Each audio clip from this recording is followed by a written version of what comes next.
আসসালামু আলাইকুম এভরিওয়ান। কেমন আছেন সবাই?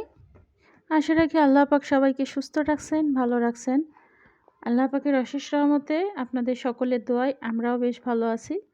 তো আজকে আমি করছি হচ্ছে শিং মাছের পাতলা ঝোল। তো শিং মাছের পাতলা ঝোল বা ঝোল অন্য যেকোনো মাছের ঝোল তরকারি কিন্তু সচরাচর আমরা সবাই কম বেশি করে থাকি বা পারি। তো আমি একটু অন্যভাবে করে দেখাবো। এরকমভাবে তরকারি রান্না করলে কিন্তু মুখে লেগে থাকবে এবং এর টেস্টটা পুরোটাই সম্পূর্ণ আলাদা হবে। তো আমাদের অঞ্চলে মানে আমাদের রাজবাড়ী জেলা বা আমাদের বাসাতে আমরা এভাবেই আর কি রান্না করে থাকি। তো প্রথমেই আমি মাছগুলোকে একটু লবণ হলুদ আর একটু মরিচের গুঁড়া দিয়ে মেখে নিয়েছিলাম। তো নিয়ে তারপরে হচ্ছে এখন একটু হালকা করে ভেজে নিচ্ছি। খুবই হালকা করে ভাজতে হবে, মাছটাকে বেশি পোড়ানো যাবে না, যেহেতু শিং মাছ, এই মাছে যেহেতু অনেক আয়োডিন থাকে, এজন্য অল্প করে ভাজাই বেশি ভালো। তার এখানে কড়াইয়ের মধ্যে একটু তেল দিয়ে তার মধ্যে মরিচের গুঁড়া, হলুদের গুঁড়া আর পরিমাণ মতো লবণ আর একটু আদার মানে জিরা আর হচ্ছে একটু ধনিয়ার গুঁড়া দিয়ে দিয়েছি।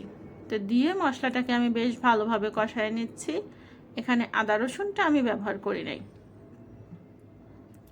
তো মশলাটা কষায় নিয়ে ওর মধ্যে একটু পানি দিয়ে এখন একটু কষায় নিচ্ছি।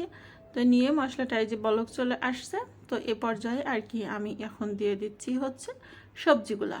তো সবজির মধ্যে এখানে আমি আলু, সিম আর হচ্ছে একটু মানে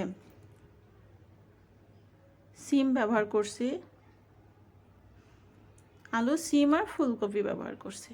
তো দিয়ে এখন এগুলোকে একটু বেশ ভালোভাবে কষায় নিব।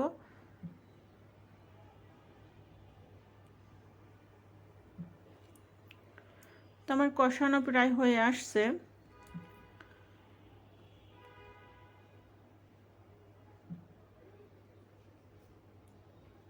তো এ পর্যায়ে যে মশলাটা মানে এখন দিলাম তরকারির মধ্যে, তো এটাই হচ্ছে সেই বিশেষ মশলা। এটাতে হচ্ছে একটু পেঁয়াজ, হচ্ছে আমি আর 2 কোয়া রসুন আমি ভালো করে ভেজে একেবারে যখন বাদামি রং হয়ে আসছে তখন কিছু পরিমাণ জিরা দিয়ে আমি এটাকে, আমাদের এলাকায় বলে ভাজনা, তো ভাজনা তৈরি করে নিয়েছি, সেটা আর কি পাটায় বেটে এটাকে আমি ব্যবহার করছি। তো এইটা দিয়ে তরকারি রান্না করলে কিন্তু ভীষণ স্বাদ হয়, মানে খুবই ভালো লাগে।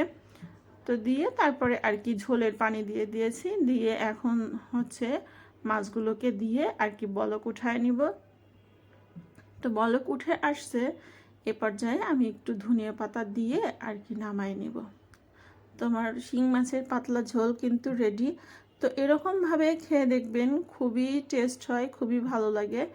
তো সবাই ভালো থাকবেন, সুস্থ থাকবেন।